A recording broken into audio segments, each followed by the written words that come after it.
मुश्किलों से भाग जाना आसान होता है। हर पहलू जिंदगी का इम्तिहान होता है। डरने वाले को मिलता नहीं कुछ जिंदगी में, लड़ने वाले को कदमों में जहान होता है।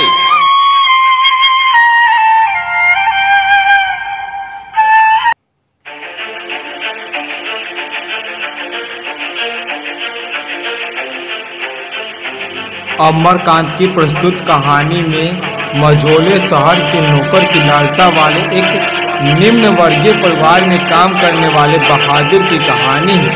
एक नेपाली गांवी गोरखी की। वह पहाड़ या जंगलों में निकल जाता और पैरों पर चढ़कर चिड़ियों के घोंसले में हाथ डालकर उनके बच्चे पकड़ता या फल तोड़कर खाता। कभी कभी वह पशुओं को चराने ले जाता था। उसने एक बार उस भैंस को बहुत मारा जिसको उसकी माँ बहुत प्यार करती थी, जिसलिए इससे वह बहुत चिढ़ता था। मार खाकर भैंस भागी भागी उसके माँ के पास चली गई, जो कुछ दूरी पर एक खेत में काम कर रही थी।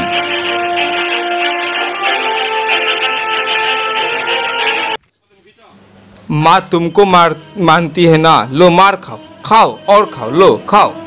धट धट धट धट चल। माँ उसकी बड़ी गुस्सैली थी, उसको बहुत मारती थी। माँ चाहती थी कि लड़का घर के काम धाम में हाथ बटाए, जबकि वह पहाड़ या जंगलों में निकल जाता। मार खाकर भैंस भागी भागी उसकी माँ के पास चली गई, जो कुछ दूरी पर खेत में काम कर रही थी। माँ का माथा ठनका, बेचारा बेजुबान जानवर चरना छोड़कर वहाँ क्यों आएगा? जरूर लौंडे ने इसको काफी मारा है। वह गुस्से से पागल हो गई। जब लड़का आया तो माँ ने भैंस की मार का काल्पनिक अनुमान कर एक डंडे से उसकी दुगनी पिटाई की। उसको वहीं का हारता हुआ छोड़कर घर लौट आई। क्यों मारा है लौंडे? तू घर का तो काम धाम नहीं करता है। जानता है कि मैं उस जानवर से बहुत प्यार करती हूँ, इसलिए तुझे देखकर जलन हुई, इसलिए उसे तुमने मारा का?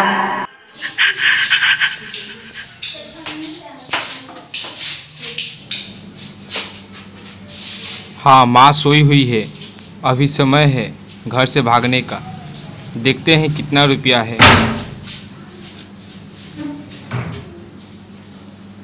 अरे जग न जाए। हाँ, कुछ तो रुपया लग रहा है। हाँ, 2 रुपया मिला। आराम से अलमारी बंद करते हुए भाग जाता हूँ, ताकि ये अब हमको नहीं मारेगी। जाता हूँ माँ, आशीर्वाद देना।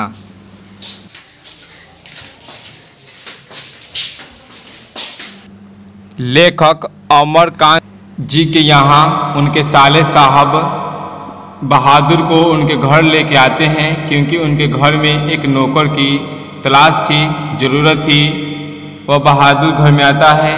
अब साले साहब अपने जो अमरकांत जी हैं, लेखक हैं, उनको बुलाते हैं। लेखक जी आते हैं। बहादुर एकदम आंगन में शांत खड़ा हुआ था। वह सामने सभी परिवारों के सामने खड़ा था, आंखों को इधर उधर और बुरी तरह मलका रहा था। 12-13 वर्ष की उम्र थी और जो साहब थे वो भी चकित थे। जो सभी फैमिली उसके चारों तरफ इकट्ठा होकर, परिवार चारों तरफ से घेर कर देख रहे थे। वह ठिकना चैठा शरीर, गोरा रंग और चपटा मुंह। वह सफ़ेद नेकर, आधी बाह की सफ़ेद कमीज, भूरे रंग का पुराना जूता पहना था। निर्मला चकती दृष्टि से कभी लड़के को देखती तो कभी लेखक को देखती।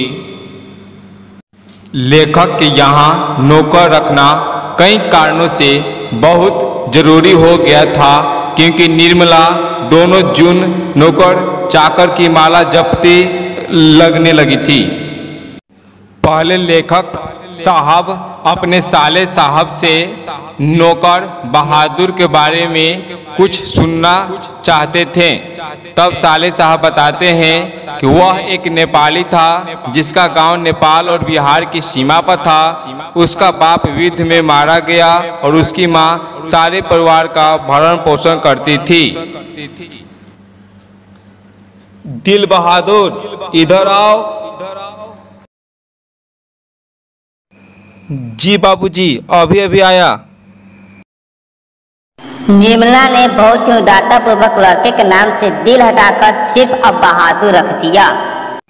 लेखक और निर्मला बहादुर को समझाते हैं कि हमारे यहाँ के नौकर हम जो खाते पहनते हैं वही खाते पहनते हैं, वह पढ़ लिख भी जाएगा, उसकी ज़िंदगी सुधर जाएगी। निर्मला ने उसे कुछ व्यवहारिक उपदेश दिए थे। कहते हैं कि अगर मोहल्ले में बहुत सारे तुच्छ लोग हैं, अगर तुम्हें काम रहते हैं तो तुम अभी आता हूँ कहकर अंदर खिसक जाना, ठीक है? ठीक है बाबूजी, माता जी, अभी चलता हूँ, अभी बहुत सारा काम है।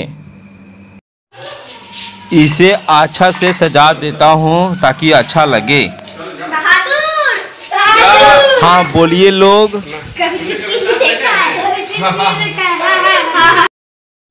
कभी सांप देखा है? हा हा हा हा हा हा हा हा।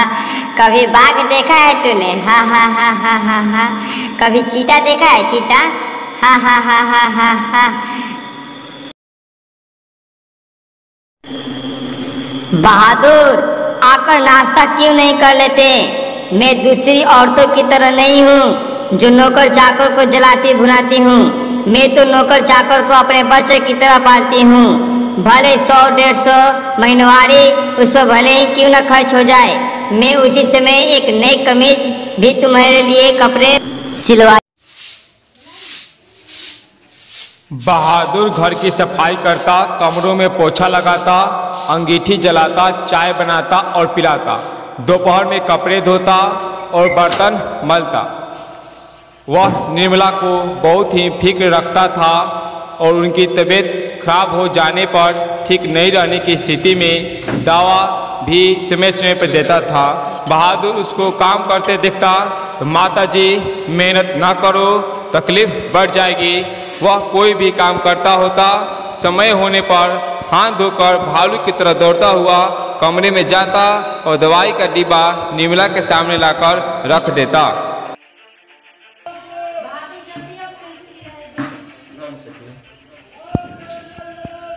हाँ दे रहे हैं बहन जी, दे रहे हैं।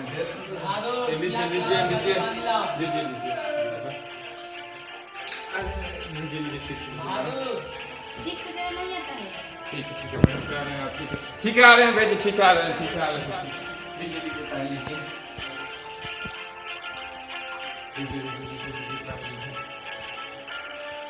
ठीक से देना नहीं आता है। देख बे, मेरा काम सबसे पहला होना चाहिए। अगर एक काम भी छूटा तो मारते मारते हुलिया टाइट कर दूंगा। साला काम चोर करता क्या है तू? बैठा बैठा खाता है, साला काम चोर। मेरे स्कूल जाने से पहले मेरे कपड़े प्रेस होने चाहिए, जूते साफ होने चाहिए, समझ में आया? बहादुर घर में फिरकी की तरह नाचता रहता। सभी रात में पहले ही सो जाते थे और सवेरे 8 बजे के पहले नहीं उठते थे।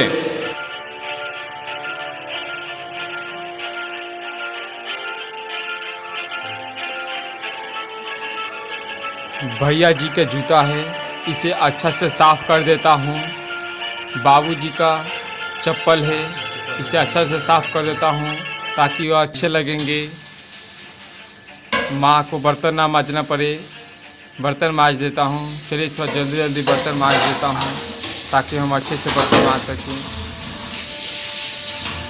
अभी और काम बाकी है, जल्दी जल्दी इसे निपटा लेता हूँ।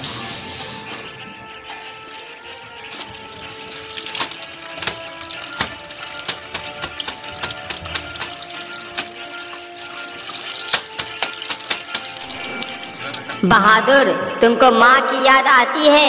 नहीं माता जी। क्यों?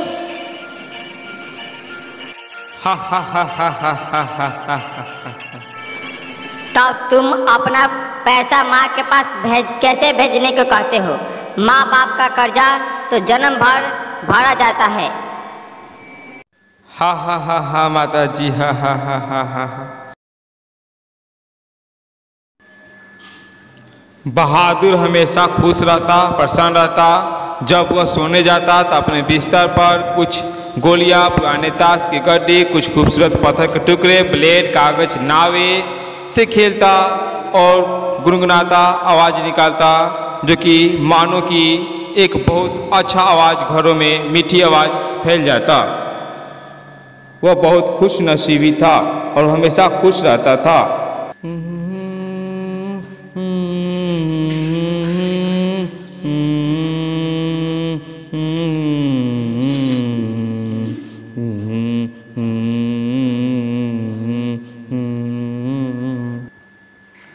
बहादुर जी भैया जी। स्कूल जाने के पहले कपड़ा साफ हो जानी चाहिए, जूत की पॉलिश हो जानी चाहिए, कपड़ा को इस्त्री कर लेना, याद रहे भूलना नहीं। हाँ याद देना। एक बात और थी कि साइकिल भी साफ कर देना है, ठीक है? तुम कामचोर हो, कुछ करता कुछ है नहीं, सिर्फ खाना खाते हो, कामचोर कहीं का। बहादुर जी भैया अच्छा जी। से साफ करना, कल साफ करना भूल गए थे, सुअर का बच्चा कहीं का। आज बाबूजी से भैया के बारे में शिकायत करूंगा, क्योंकि आज उन्होंने मेरे बाप को लाकर खड़ा कर दिया है।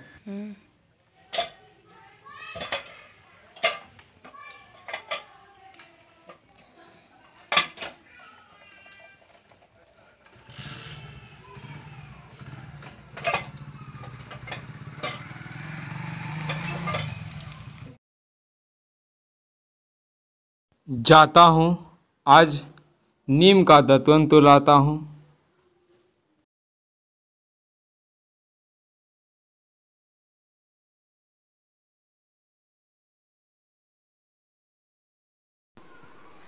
अरे रिच बंदर की जात,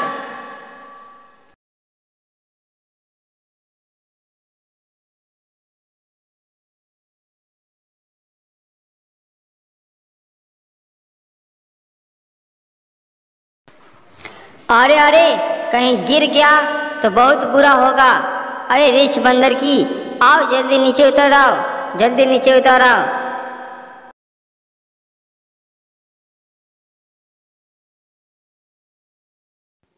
नीचे आता हूँ माता जी। हा हा हा हा। परिवार के लिए रोटियां बनाने के लिए वह बहादुर से कहे कि वह अपनी रोटी खुद बना लिया करे, नहीं तो नौकर चाकर की आदतें खराब हो जाती है। महीन खाने से उनकी आदत बिगड़ जाती है। हाँ लग रहा है बहन जी सही कर रही है, उसकी आदतें बिगड़ती जा रही है।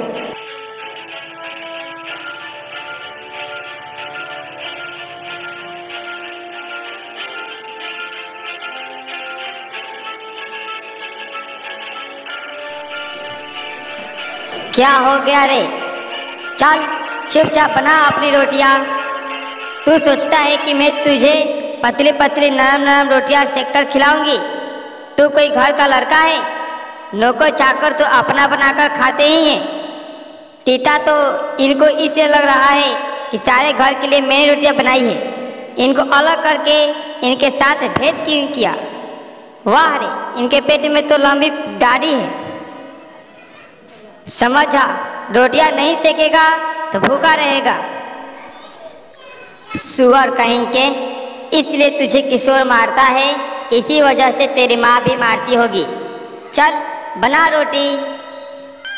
मैं नहीं बनाऊंगा, मेरी माँ भी सारे घर की रोटियां बनाकर मुझसे रोटी सेकवाती थी।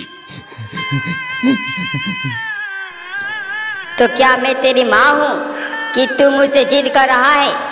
घर के लड़कों के बराबर बन रहा है। मारते मारते मुंह रंग दूंगी। बना रोटी।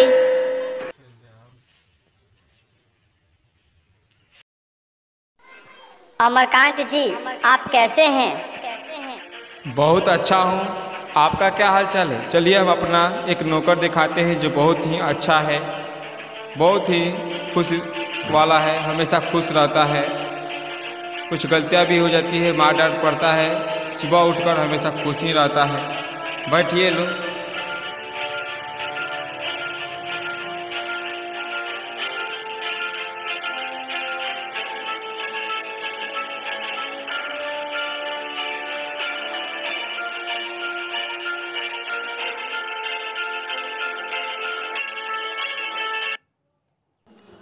क्या बात है, क्या हो गया?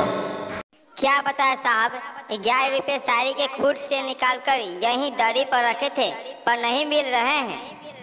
आपको ठीक याद है ना? हाँ हाँ, खूब अच्छी तरीके से याद है। ये रुपये मैंने खूट में बांध कर रखे थे, रिक्शा वाले को देने के लिए खूट खोला ही था, फिर वे 11 रुपये दरी पर रख दिए थे। 4 रुपए की मिठाई मंगा लूंगी और कुछ बच्चों के हाथ में रख दूंगी। रास्ते में कोई ढंग की दुकान नहीं मिली थी, नहीं तो उधर से ही लाती। किसी के यहाँ खाली यहाँ जाने से अच्छा भी नहीं लगता। बताइए अब तो मैं कहीं की न रही। जरा उससे पूछिए ना, वह इधर आया था, कुछ देर यहाँ खड़ा रहा, फिर तेजी से बाहर चला गया। अरे नहीं, वह ऐसा नहीं है।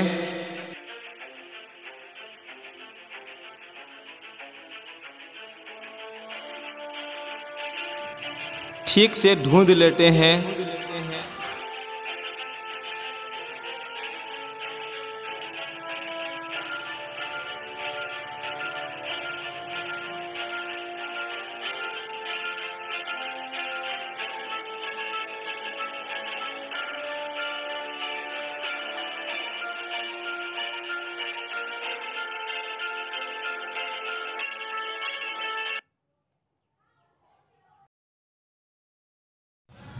बहादुर जी, बाबूजी इधर आओ। तुमने यहाँ से रुपये जी? नहीं बाबूजी, ठीक बताओ। नहीं बाबूजी, मानूंगा। मैं लेता तो बता देता। तुम यहाँ खड़े नहीं थे, फिर तेजी से बाहर चले गए। देखो भैया, सच सच बता दो, मिठाई खरीदने और बच्चों को देने के लिए ये रुपये रखे थे। मैं तो पूरी फंसी। अब वापस जाने के लिए रिक्शे के भी पैसे नहीं हैं। मैं तो बाहर नमक लेने गया था। सच सच बता बहादुर, अगर नहीं बताएगा तो बहुत पीटूंगा और पुलिस के हवाले भी कर दूंगा। मैंने नहीं लिया बाबूजी, मैंने नहीं लिया बाबूजी, मैंने नहीं लिया।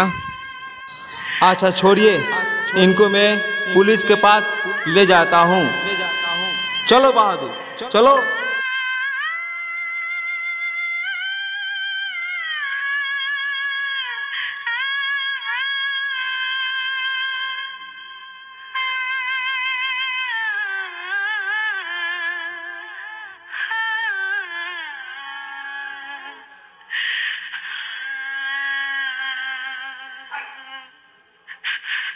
देखो, तुम मुझे बता दो, मैं कुछ नहीं करूंगा, बल्कि तुमको इनाम में 2 रुपये दे दूंगा।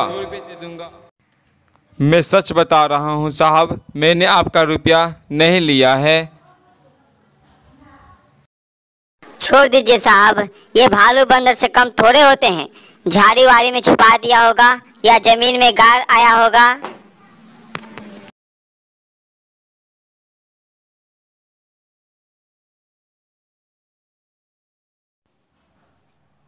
क्या हुआ? सब कोई शांत बैठे हुए हो? बहादुर भाग गया। क्या बहादुर? पता नहीं रहा? मुझे भी, इसलिए तो अफसोस हो रही है। ले गया अपने साथ? ओह, कुछ तो ले जाता तो अफसोस नहीं रहता। क्या बताऊं, मेरी किस्मत में आराम ही नहीं है। अगर वह कहता तो मैं उसे रोकती थोड़े, बल्कि उसको खूब अच्छी तरह पढ़ा उड़ा कर भेजती। हाथ में उसकी तनख्वाह के रुपये रख देती, 2-4 रुपये और रख देती, पर वह जो कुछ ले ही नहीं गया। बहुत ही अफसोस हो रहा है साहब। वे जो 11 रुपये, वे तो अपने लाज छुपाने के लिए प्रपंच रच रहे थे, ड्रामा खेल रहे थे। उनके पास थोड़ी ना पैसा रहता है देने के लिए, मिठाई लाने के लिए। बहादुर तुम कहाँ हो? ओह, मैंने बहादुर को बहुत मारा। इतना अच्छा नौकर भाई जैसा नहीं मिलेगा। बहुत ही आराम देकर चला गया। बहादुर जल्दी आ जाओ ना, अब हम तुम्हें भाई जैसे रखेंगे। अपने साथ पढ़ाने लिखाने ले चलेंगे, खिलाएंगे। बहादुर, बहादुर तुम कहाँ हो? ओह, क्या किस्मत है मेरी, ये हमें समझ में नहीं आया। बहादुर, बहादुर को तुमने देखा है कहीं? ओह बहादुर, मिल जाओ ना बहादुर, कहाँ हो तुम? अम्मा, एक बार भी अगर बहादुर आ जाता तो मैं उसको पकड़ लेता और कभी जाने न देता, उससे माफ़ी मांग लेता और कभी नहीं मारता। हम लोग बहादुर को खोजने का प्रयास करेंगे, उसके किए हुए कार्य को सम्मानपूर्वक वेतन और उसके माँ के पास कुछ पैसे भी पहुंचाएंगे। बड़ा अफसोस हो रहा है, बहुत अफसोस हो रहा है। धैर्य रखिए, हम उसे पूरा कोशिश कर खोजने का प्रयास करेंगे। हाँ। यदि जिंदगी में कभी मुसीबत नहीं आता तो अपनों में छिपे हुए गैर और गैरों में छिपे हुए अपनों का कभी पता न चलता।